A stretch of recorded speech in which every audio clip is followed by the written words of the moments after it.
얼마 전에 끔찍한 일이 기사화된 적이 있습니다. 아들이 어머니를 흉기를 휘둘러서 살해한 그런 사건입니다. 평소 직장을 다니지 않고 잦은 음주를 한다는 이유로 어머니와 갈등을 빚어왔습니다. 사건 당일 어머니의 잔소리에 화가 나서 나무 의자와 흉기를 휘둘러서 어머니를 살해했습니다. 아들의 칼에 찔려서 쓰러져 의식을 잃어가는 중에 어머니가 마지막 한 말이 있습니다. 옷 갈아입고 도망가라. 옷 갈아입고 도망가라. 잔소리한다고 흉기를 휘두른 아들에게 그 여인은 어떤 존재였을까요? 죽어가면서 아들에게 옷 갈아입고 도망가라고 말한 엄마에게 그 청년은 어떤 존재였을까요? 아들에게 그 여인은 엄마가 아니었습니다. 잔소리하면서 자신을 괴롭히는 여인이었습니다. 엄마에게 그 청년은 아들이었습니다. 인간이기를 포기한 살인마인데도 여전히 아들이었습니다. 아들은 엄마를 이해관계로 보았습니다. 엄마는 아들을 사랑관계로 보았습니다. 그래서 어떤 관계인가에 따라서 그 상대방에 대한 태도가 달라지는 것입니다. 분명한 관계가 설정되어 있지 않으면 이해관계에 따라서 얼마든지 비인간적인 행동을 할 수 있고 비신앙적인 행동을 할 수 있는 것입니다. 그래서 관계 정립이 중요하고 필요한 것입니다. 요한복음에 보면 예수님께서 하신 말씀들이 굉장히 많이 묶여져 있습니다. 요한복음 10장 11절입니다. 나는 선한 목자라. 목자는 양들을 위하여 목숨을 버리거니와. 예수님께서 우리들을 향해서 너희들은 양이다. 나는 목자다. 그렇게 관계를 설정을 하셨습니다. 그런데 목자인 내가 양인 너희들을 위해서 목숨을 버릴 수 있다. 그런 생각을 갖고 계셔 그런 말씀을 하셨습니다. 어떤 관계입니까? 사랑 관계입니다. 요한복음 15장 13절입니다. 사람이 친구를 위하여 자기 목숨을 버리면 이보다 더 큰 사랑이 없나니. 예수님은 우리들을 친구라고 생각하시고 또 그렇게 불러주셨습니다. 그러면서 친구를 위해서 목숨을 버리는 사랑이 가장 큰 사랑인데 나는 친구인 너희들을 위해서 목숨을 버릴 수 있다. 그렇게 말씀하시죠. 무슨 관계입니까? 사랑 관계입니다. 그러니까 우리가 예수님께서 우리를 너와 나는 사랑 관계로 맺어져야 된다라고 손을 내미시면서 나는 너를 위해서 목숨을 바칠 수 있다라고 말씀하시면서 우리들과 좋은 사랑의 관계를 시작하시고 그런 기회를 우리들에게 주신 것입니다. 예수님께서 사랑하시기 때문에 때로는 방황하는 우리들에게 수고하고 무거운 짐진 자들아 다 내게로 오라고 초청하십니다. 부족하고 연약한 우리들을 바라보면서 내 이름으로 기도해라. 내가 응답하겠다고 약속하시는 것이고요. 허물과 죄로 실망시킨 우리들에게 용서하겠으니 다시는 죄를 짓지 말라고 기회를 주시는 것입니다. 성경에 나와 있는 예수님의 말씀, 그 마음, 모든 행동들은 전부 우리를 유익하게 하는 것입니다. 우리를 복되게 하는 것입니다. 왜냐하면 우리를 사랑하시기 때문에. 우리와의 사랑 관계를 맺길 원하시고 사랑 관계를 통해서 기쁨을 얻기 원하시기 때문에 우리를 바라볼 때마다, 우리를 생각할 때마다, 우리의 형편과 처지를 볼 때마다 거기에 상응하는 귀한 말씀들을, 약속들을, 손길들을 베푸시며 오늘까지 우리들을 인도하신 것입니다. 예수님은 그런 분입니다. 우리를 사랑의 대상으로 보고 우리와의 사랑의 관계를 유지하시기를 원하시는 그런 분이십니다. 여러분은 예수님과 어떤 관계입니까? 이해 관계입니까? 사랑 관계입니까? 나도 예수님을 위해서 무언가 조금이라도 해드리고 싶다는 그 마음 가지고 땀 흘려 수고하며 노력한다면 사랑 관계의 흔적이 보이는 것이지만, 내가 예수님을 이용해서, 예수님을 믿는 신앙을 이용해서 무언가 이득을 취하겠다라는 마음이 앞서면 그것은 이해관계의 조짐이 보이는 것입니다. 예수님과 나는 어떤 관계인가? 예수님은 나는 사랑의 관계로 보고 계신데 나는 정말로 예수님을 사랑 관계로 보고 있는가? 아니면 여전히 이해관계로 대하고 있는가? 꼭 이것에 대한 질문을, 이 질문에 대한 대답을 꼭 간직하셔야 됩니다. 그래서 관계를 분명히 정립해야만이 신앙과 삶의 새로운 미래를 맞이할 수 있게 되는 것입니다. 오늘 말씀의 주인공은 세례 요한입니다. 예수님보다 먼저 태어났고 예수님보다 먼저 사역을 시작했습니다. 예수님과 세례 요한의 첫 만남은 뱃속입니다. 천사가 마리아에게 와서 네가 이제는 성령으로 잉태될 것이라는 것을 고지했습니다. 그리고 너의 친족 엘리사벳이 나이가 들었지만 아이를 갖고 지금 태교 중에 있다라고 말해 주었습니다. 마리아가 엘리사벳을 찾아가지요. 6개월 먼저 임신한 여인이죠. 그 찾아온 마리아를 보고 엘리사벳이 뭐라고 이야기하냐면, 네가 문안하는 소리가 내 귀에 들릴 때 아기가 내 복중에서 기쁨으로 뛰놀았도다, 그렇게 이야기를 합니다. 그러니까 뱃속에 있는 세례 요한이, 엘리사벳의 뱃속에 있는 세례 요한이 마리아 뱃속에서 이미 생명이 조금 시작된 그 예수의 오심을 보고 기뻐 뛰놀았다는 것입니다. 이해할 수 없는 그런 일이지요. 그들의 고백입니다. 누군지 알았다는 것입니다. 예수님과 세례 요한의 두 번째 만남은 요단 강가, 요단 동편에 세례 베푸는 곳입니다. 세례 요한이 세례를 베풀면서 회개의 말씀들을 막 선포하고 있을 때 이제는 예수님이 찾아가시죠. 나도 너에게 세례를 받고 싶다. 그때 세례 요한이 내가 당신에게 세례를 받아야 되는데 어떻게 저에게 오셔서 이런 부탁을 하십니까? 안 된다고 만류했습니다. 그때 예수님께서 우리가 이와 같이 하여 모든 의를 이루는 것이 합당하다. 내가 세례를 받음으로 정말 하나님의 사랑을 전할 수 있고 이 죄인들을 구원의 길로 인도할 수 있는 길이 열리니까 허락해라, 이렇게 설득을 하고 세례 요한에게 세례를 받습니다. 그것이 두 번째 만남입니다. 오늘은 만남은 이루어지지 않았습니다. 오늘 말씀은. 그러나 똑같은 일을 하고 계십니다. 예수님은 요단강가 한편에서 세례를 베푸시고 세례 요한도 한편에서 세례를 베풀고 있습니다. 그런데 예전에는 세례 요한에게 사람들이 막 몰렸는데 이번에는 예수님께 사람들이 막 몰려가는 것입니다. 그것을 보고 세례 요한의 제자들 마음속에 좀 불편함이 생긴 것이지. 그래서 스승을 찾아가서 스승님께서 세례 주었던 그 사람이 세례를 베푸는데 사람들이 글로 다 몰려갑니다. 어쩌면 좋습니까? 제자들의 마음에는 시기하는 마음도 생겼고 또 스승의 위상이 추락할 것 같은 염려하는 마음도 생겨서 스승께 그렇게 이야기를 한 것입니다.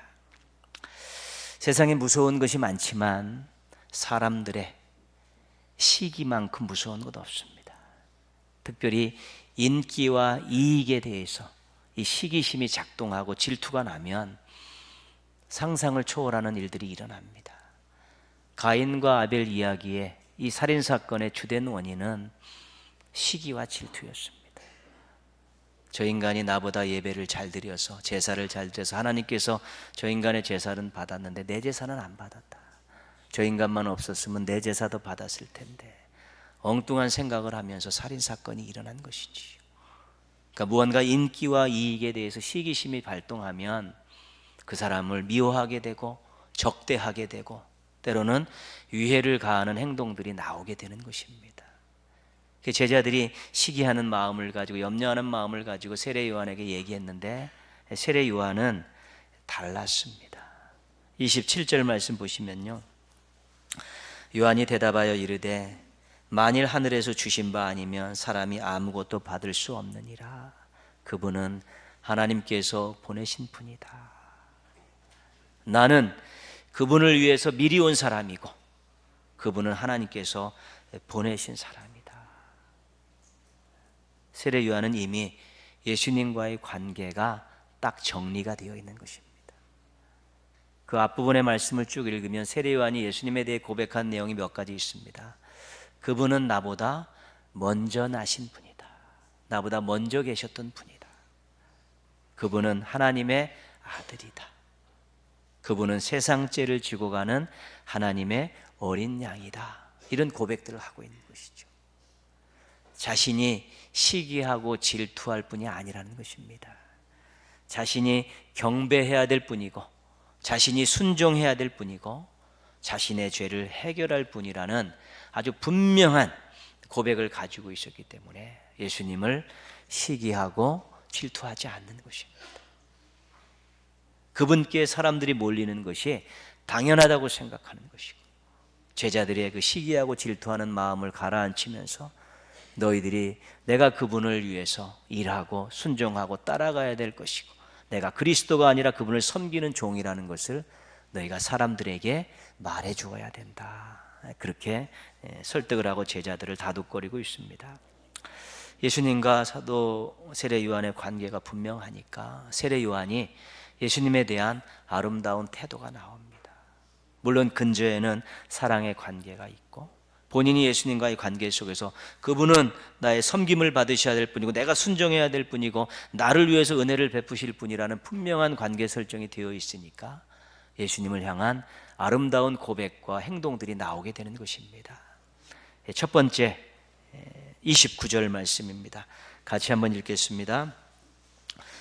신부를 취하는 자는 신랑이나 서서 신랑의 음성을 듣는 친구가 크게 기뻐하나니 나는 이러한 기쁨으로 충만하였노라. 신랑 신부가 결혼을 하면 기쁘지 않습니까? 인생 최고의 사건이죠. 좋은 배우자, 평생 반려자를 만났으니까 사랑하는 사람과 이제 가정을 꾸리게 됐으니까 얼마나 기쁩니까? 신랑 신부의 기쁨은 측량할 수 없죠. 굉장히 기뻐하는데 그 옆에 있는 친구들도 덩달아서 기뻐하죠. 왜냐하면 친구가 좋은 사람을 만나서 또 가정을 이루고 함께 미래를 향해서 나아가니까 옆에 있는 친구들도 신랑 친구는 신랑 친구대로 신부 친구는 신부 친구대로 자기 친구가 행복하게 결혼을 하는 것 보고 행복해하는 모습 보면서 기뻐하는 것입니다. 그러니까 세례 요한은 그걸 이야기하는 것입니다. 나는 나에게 무엇이 있어서 내가 높아져서 내가 위대해져서 사람들로부터 인기가 많아서 기뻐한 것이 아니고 예수님께로 사람들이 많이 모여서 예수님께서 사람들에게 섬김을 받으셔서 또 예수님께서 구세주로 또 높임을 받으셔서 예수님의 이름이 높임을 받으셔서 나는 그것으로 기쁨을 삼고 있다. 그런 고백을 하는 것입니다. 예수님이 잘 되는 것, 예수님의 이름이 높여지는 것, 예수님이 전파되는 것, 그것만 가지고도 본인은 충분히 기뻐할 수 있고 그 기쁨으로 만족한다는 것입니다. 다른 사람이 잘 되는 것을 바라보며 기뻐할 수 있으면 넓은 마음입니다. 자신이 잘 되면서 기쁨을 누려야 되는데 다른 사람이 잘 돼서 기뻐하지 못하고 그것도 배 아파하는 경우도 얼마든지 있을 수 있는 것입니다. 그러나 관계가 사랑으로 잘 설정되어 있고 분명한 관계가 있으면 상대방이 잘 되는 것을 가지고 기뻐할 수 있는 것입니다. 여러분, 자녀들이 잘 되는데 승질나는 사람이 있습니까? 시기하는 사람이 있습니까? 없지 않습니까? 사랑하기 때문에 그런 것입니다. 관계가 그렇죠. 세례 요한은 예수님을 사랑하고 예수님이 자기의 섬김을 받아야 될 뿐이고 자신은 예수님을 순종해야 될 거라는 관계가 딱 정립되어 있으니까 예수님이 사람들이 몰려들고 예수님의 이름이 높아지고 사람들이 예수님을 막 추앙하는 그 모습 가지고 나는 그 기쁨으로 충분하다. 그러고 있는 것이지요. 그 기쁨으로 충분하지 않으면 자기가 그 자리에 앉아야 직성이 풀리는 것이고요, 자기가 그런 인기를 누려야지 직성이 풀리게 되지만, 예수님이 그러한 높은 아름다운 모습, 사람들에게 인정받고 사람들의 믿음의 대상으로 추앙되는 것 바라보면서 기뻐한다는 것입니다. 사도 바울이 모진 고난과 환난을 받으면서도 복음의 발걸음을 멈추지 않았습니다. 몽둥이 찜질 당하는 것을 누가 좋아합니까? 돌에 맞는 것을 누가 원하겠습니까? 밥 굶는 것 누가 좋아하겠습니까? 도망 다니는 것 누가 원하는 일입니까? 옥에 갇히는 것 누가 환영하겠습니까? 전부 싫어하는 것입니다. 그러나 사도 바울은 그 일을 계속 겪으면서도 복음을 전하고 그 발걸음을 멈추지 않습니다. 이유가 어디에 있겠습니까? 자신이 그렇게 수고하고 희생하면서 예수님을 강력 추천하고 사람들에게 전할 때 사람들이 예수님을 믿고 너무 좋아하고, 예수님은 그리스도이십니다, 우리의 구세주이고 나의 영원한 소망이십니다라고 예수님을 막 높이는 그 모습이 본인에게는 기쁨이 되기 때문에 그런 것입니다. 죄로 인해 죽을 수밖에 없는 인생들이, 세상에서 방황하는 인생들이 예수님을 만나서 소망을 가지고 이제 새로운 미래를 살아가는 모습들을 바라보면서 기뻐했기 때문에, 기쁨이 있기 때문에 그 발걸음을 멈추지 않는 것입니다. 예수님도 사랑의 대상이고 복음을 받는 사람들도 사랑의 대상이기 때문에 그들이 예수님 때문에 행복해하는 것, 그들 때문에 예수님께서 이름이 높아지는 것, 그거 바라보며 기뻐하기 때문에 그 환난과 고난 속에서도 복음의 발걸음을 멈추지 않은 것입니다. 구주 되시고 생명 주신 예수님과 분명한 관계를 정립하셔서 기쁨 충만하게 사시기를 주님의 이름으로 축복합니다. 아멘. 예수님과의 관계 정립이 분명해졌을 때 세례 요한이 또 하나의 멋진 모습을 우리들에게 보이고 있습니다. 30절 말씀입니다. 같이 읽겠습니다. 그는 흥하여야 하겠고 나는 쇠하여야 하리라. 예수님은 흥하셔야 된다. 자신은 쇠하여야 된다. 예수님은 높아지셔야 되지만 자신은 낮아져야 된다는 것입니다. 둘 다 흥하고 둘 다 높아지면 더 좋은 것 아니겠습니까? 좋은 것입니다. 그런데 세례 요한의 말은 뭐냐면, 예수님께서 흥하시기 위해서 내가 쇠해지는 것 각오하고 있습니다. 예수님께서 높임을 받으시라고 내가 낮아진다면 저는 그거 감당할 의지가 있습니다. 이제 그런 뜻입니다. 예수님이 흥하시고 높임을 받으신다면 나는 쇠하고 얼마든지 낮아질 수 있습니다. 그거죠. 예수님이 자신에게 어떤 존재인 줄 알기 때문에, 자신을 어떻게 생각하는 줄 알기 때문에, 자신도 예수님에 대한 분명한 관계 정립이 되어 있기 때문에 예수님이 흥하시면 그것이 좋습니다. 예수님이 높아지시면 저는 낮아져도 좋습니다. 이런 고백을 하고 있는 것입니다. 세례 요한은 예수님이 받아야 될 영광을 본인이 받아야겠다는 생각을 1도 하지 않은 사람입니다. 예수님이 높임을 받는 그 자리에 자기가 서야겠다라는 생각을 꿈에도 생각하지 않은 사람입니다. 예수님이 어떤 분인 줄 알고 자기가 누구인 줄 알기 때문에 그렇게 생각을 하고 그렇게 제자들을 설득하고 또 그런 고백들을 하고 그런 행동들을 하고 있는 것입니다.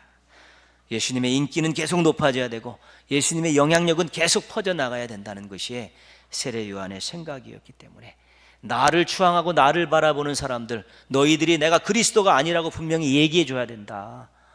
저분이 그리스도라는 것을 분명히 말해 줘야 된다라고 제자들을 그렇게 가르치고 있는 것입니다.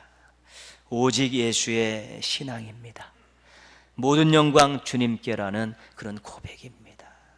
세례 요한에게서 볼 수 있는 그런 것이지요. 예수님과의 분명한 관계 정립으로 모든 영광 주님께를 마음으로 힘차게 외치며 살아가는 멋진 신앙인들 되시기를 주님의 이름으로 부탁드리겠습니다.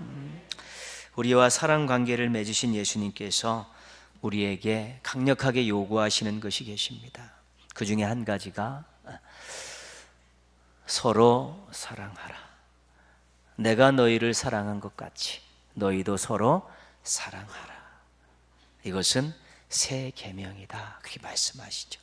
예수님께서 우리들을 사랑의 관계로 맺으시고 또 우리들도 예수님을 사랑의 관계로 생각하고 그렇게 손 맞잡고 동행하는 삶을 살 때 너희들 세상에 많은 사람들과 더불어 살아가는데 그들과 사랑의 관계를 맺고 살았으면 좋겠다. 예수님의 마음이십니다. 거기에 개인의 행복과 공동체의 행복이 있기 때문에 그렇습니다. 누가복음 10장에 보면 내 이웃이 누구입니까? 라는 그 질문에 대한 예수님의 대답이 이야기로 소개가 되어 있습니다. 우리가 잘 알고 있는 이야기죠.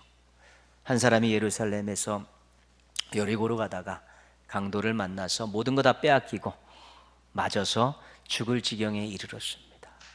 신음하고 고통 중에 있는데 제사장이 지나가다가 그 신음소리를 듣고 그 몰골을 보고도 그냥 지나쳐가 합니다. 레위인도 그 신음소리를 듣고 그 몰골을 보고 그 비참한 상황, 위험한 상황인 줄 알면서도 그냥 지나쳐가 합니다. 근데 유대인들이 그렇게 혐오하는 사마리아 사람이 지나가다 그 신음소리를 듣고 그 형편을 보고서 자기 가던 길을 멈추고 기름과 포도주를 가지고 부어서 임시 방편으로 치료를 합니다. 그리고 자기 타고 온 동물의 짐승에 태워서 여관집에 데려다 놓고 밤새도록 간호하지요. 그리고 떠나면서 이 사람에게 부대 비용이 더 들면 내가 올 때 나에게 이야기하면 내가 그것도 갚아주겠다. 그리고 자기의 길을 떠난다는 이야기입니다. 제사장에게 강도 만난 사람은 어떤 존재입니까? 자기에게 피해를 줄 사람입니다. 수고해야 되고 돈이 들어가야 될 사람이. 그래서 이해관계로 보고 떠난 것이고요. 레위인도 마찬가지입니다. 자기의 육체적인 경제적인 손해를 끼칠 사람이라고 생각하고 판단했기 때문에 지나쳐 간 것입니다. 그러나 선한 사마리아 사람은 이 사람을 사랑의 대상으로 보고 자기가 도와줘야 될 사람으로 본 것입니다. 자기가 수고해야 되는 일도 있고 자기가 경제적으로 부담해야 되는 일도 있지만 이 사람이 사랑하는 사람이고 나 자신의 도움을 필요로 하는 사람이기 때문에 그는 그것을 기꺼이 받아들이고 수고하고 경제적인 대가를 지불한 것입니다. 사랑 관계로 본 것입니다. 사람을 이해관계로 봄으로써 이 제사장과 레위인들, 하나님을 가장 잘 섬긴다는 이 제사장과 레위인들은 율법을 범합니다. 내 이웃을 내 자신과 같이 사랑하라. 사람들이 이해관계를 보고 경제적으로 육체적으로 손해를 안 보려고 하니까 내 이웃을 내 자신과 같이 사랑하라 하나님 말씀을 깡그리 무시해버리는 것이고, 하나님을 가장 잘 섬기고 사람들에게 하나님의 말씀을 가르치고 또 제사를 잘 드릴 수 있도록 돕는 이 제사장과 레위인들이 정면으로 하나님의 말씀에 거역한 일을 저지르게 된 것입니다. 사람을 사랑 관계로 봄으로써 이 사마리아 사람은 예수님을 섬기게 된 것이죠.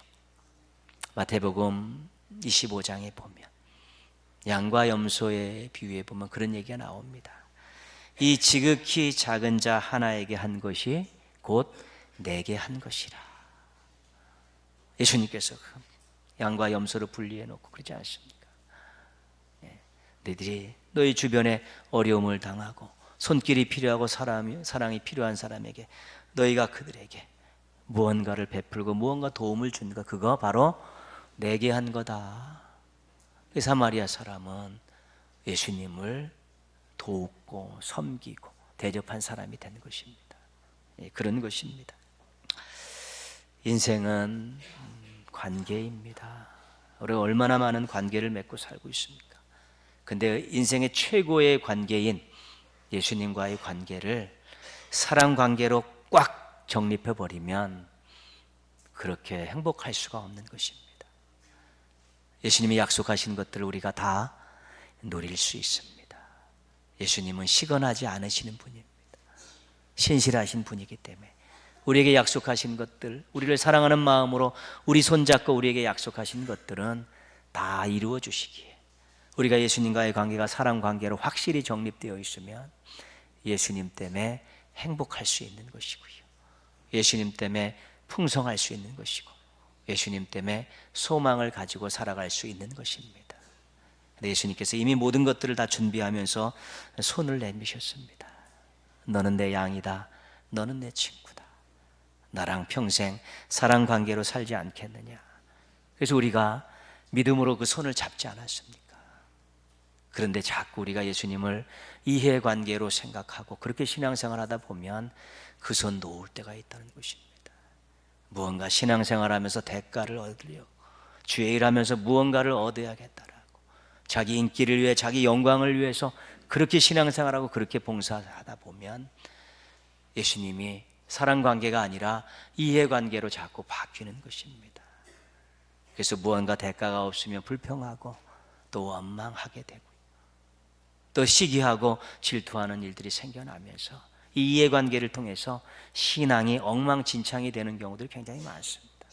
신실하게 살았던 사람이, 정말 멋지게 살았던 사람, 영향력 있게 살았던 사람이 예수님과의 관계, 처음에는 사랑관계로 똘똘 뭉쳐있다가 이해관계로 틀어지면서 정말 남들이 볼 때 정말 부끄러운 그런 모습들을 보이면 그런 경우들이 생겨나게 된다는 것입니다.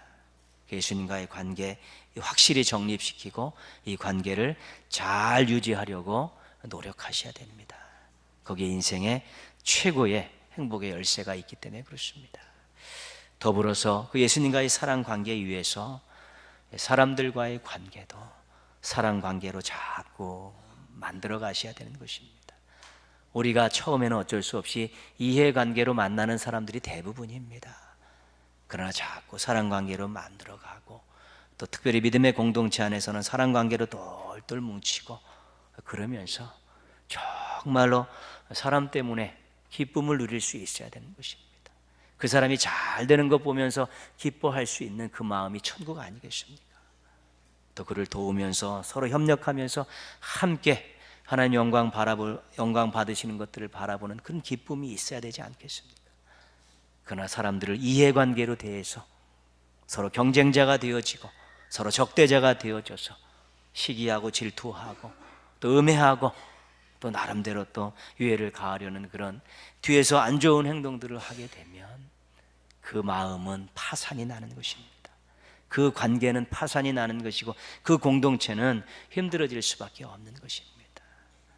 그래서 항상 자기 자신을 보면서 마음에 사랑의 온도가 식어지고 사랑의 열기가 죽어질 때 예수님이 나를 위해서 무슨 일을 하셨는가 생각해 보시면서 나를 위해 십자가 주신 예수님 생각하면서 다시 사랑의 온도를 높여주셔야 되고요, 사랑의 관계가 돼야 될 사람을 이해관계를 보며 그 사람의 허물이 자꾸 보이고 그 사람에 대해서 자꾸 비판하고 싶은 마음이 들 때는 예수님이 나를 보시면 어떠실까, 그런 마음을 가지면서 다시 빨리 자기 자신을 추스려서 좋은 사랑의 관계들을 많이 만들어가는 그런 노력들을 경주해야 되는 것입니다.